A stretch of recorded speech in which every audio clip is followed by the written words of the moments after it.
जंगल में कई दिनों से तेज बारिश हो रही थी और साथ ही हवाएं भी चल रही थी। राधा चिड़िया के दोनों बच्चे भूखे प्यासे घर में बैठे थे और उसका पति बहुत बीमार था। तब राधा चिड़िया के बच्चे उससे कहते हैं, मम्मा मम्मा हमें बहुत भूख लगी है। हमने 4 दिनों से कुछ नहीं खाया है और आप कहीं से भोजन भी नहीं ला रही हो। ऐसे हम कब तक भूखे रहेंगे? हमें कुछ खाने के लिए दो। मैं क्या करूं मेरी बेटी, मैं तुम्हें कहां से भोजन दूं? जब 4 दिनों से बारिश ही नहीं रुक रही है तो मैं कैसे भोजन लेने जाऊं? बाहर बारिश हो रही है, मैं क्या करूं अब? जैसे ही बारिश रुकेगी मैं भोजन ले आऊंगी। हे भगवान, तुम मुझे और मेरे परिवार को इतने कष्ट क्यों दे रहे हो? क्या ये सब हमारे नसीब में ही लिख दिया है? अरे मैं भी बैठा हूँ भूखा और मेरे बच्चे भी। मेरी तो तबीयत ही खराब है, मैं तो किसी काम का नहीं हूँ। इससे अच्छा आप मुझे अपने पास ही बुला लो, यहाँ रह के भी कोई फायदा नहीं है। अरे पति जी, आप ये कैसी बातें कर रहे हो? अरे आपको कुछ हो गया तो हमारा क्या होगा? हम तो आपके बिना जी नहीं पाएंगे। और रही बात भोजन की, तो बारिश रुक जाने दो, फिर वो मैं ढूंढ लाऊंगी। अरे राधा, तो तुम ही बताओ मैं क्या करूं? मुझसे अपने बच्चों की ये हालत देखी नहीं जा रही है। वो कैसे भूखे तड़प रहे हैं मेरे सामने। मैं ये सब नहीं देख सकता।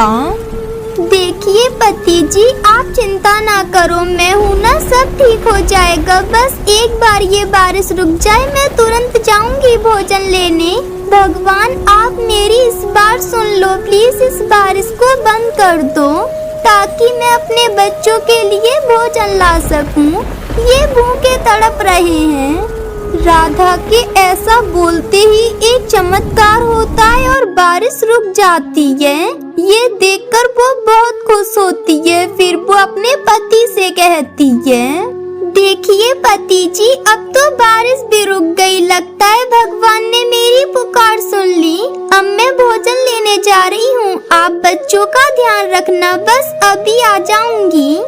राधा, तुम चिंता ना करो, मैं बच्चों का ध्यान रखूंगा। तुम अच्छे से जाना। बारिश अभी अभी रुकी है तो बाहर हवा चल रही होगी, तो तुम अपना ध्यान रखना। ठीक है, मैं अपना ध्यान रखूंगी। अच्छा, मैं चलती हूँ।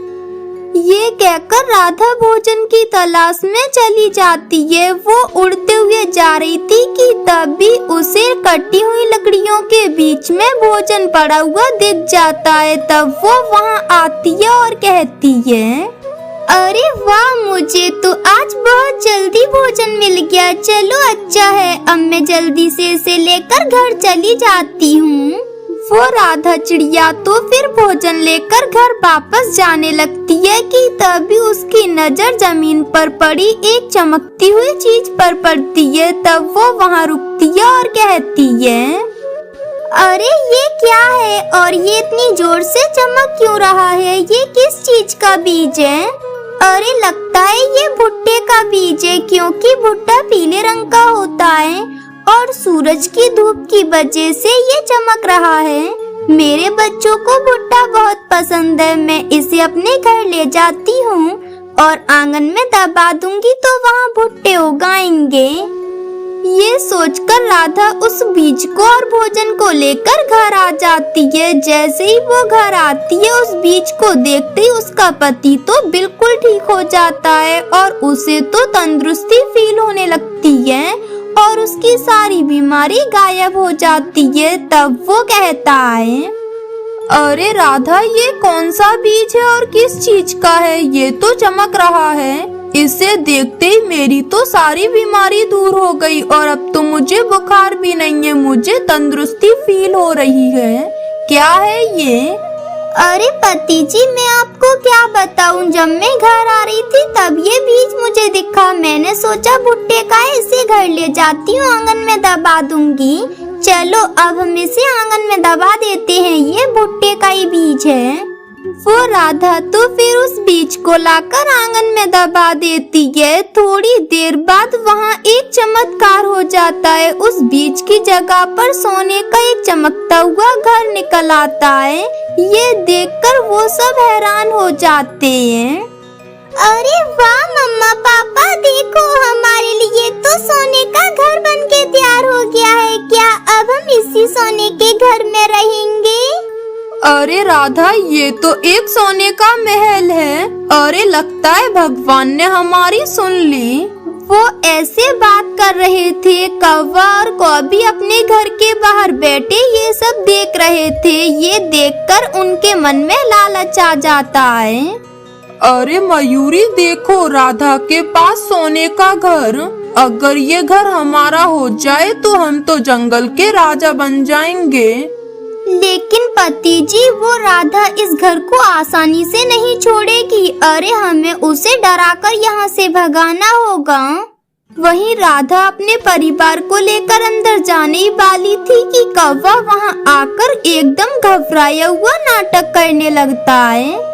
राधा बहन, रुक जाइए। अरे तुम इस घर के अंदर मत जाइएगा।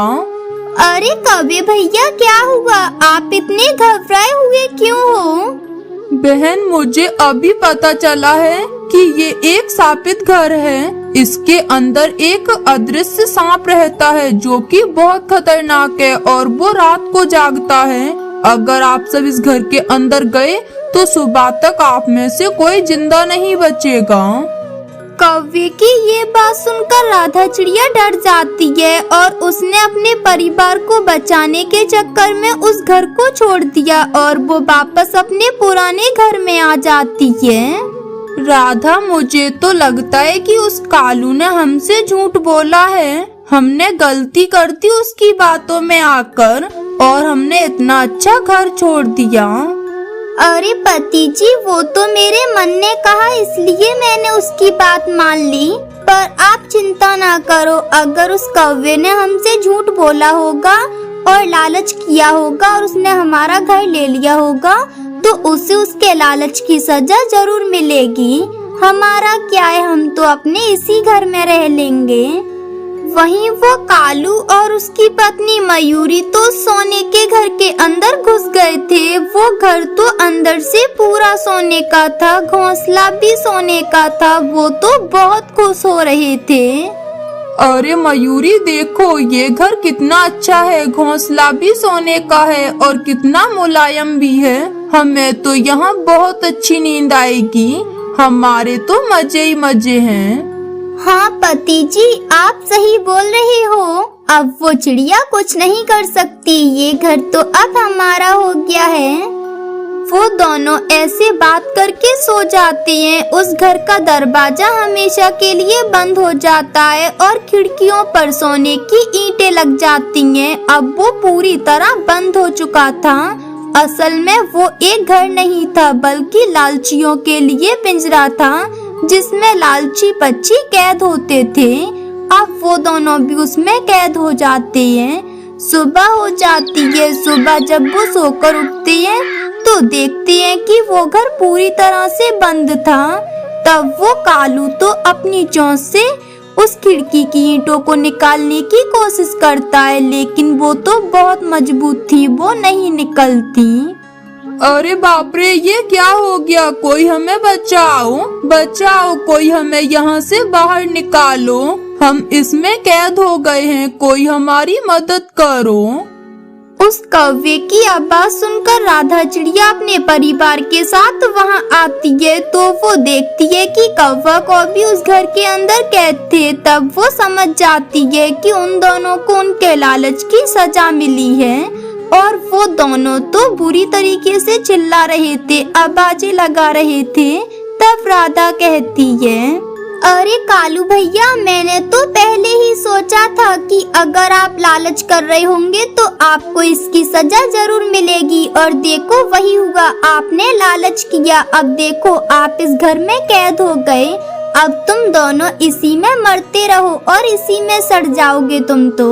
हम तो अब जा रहे हैं। राधा तो इस तरह अपने परिवार के साथ वापस अपने घर में आ जाती है और उन दोनों कौवा कौवी को उनके किए की सजा मिल जाती है।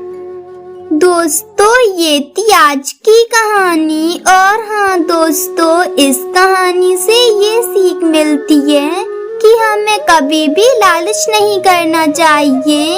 और हाँ दोस्तों, आज का सवाल ये है कि कौवा कौवी को उनके किए की सजा क्यों मिली थी? अगर आपको पता है तो कमेंट बॉक्स में लिखकर जरूर बताएं। और अगर आप हमारे चैनल पे नए हो तो चैनल को कर दो सब्सक्राइब और हमारी वीडियो को कर दो लाइक। और हाँ दोस्तों, घंटी बजाना ना भूलना ताकि नई वीडियो आपके फोन की स्क्रीन पर हो। मिलती हूँ मैं आपको अगली वीडियो में, तब तक के लिए धन्यवाद।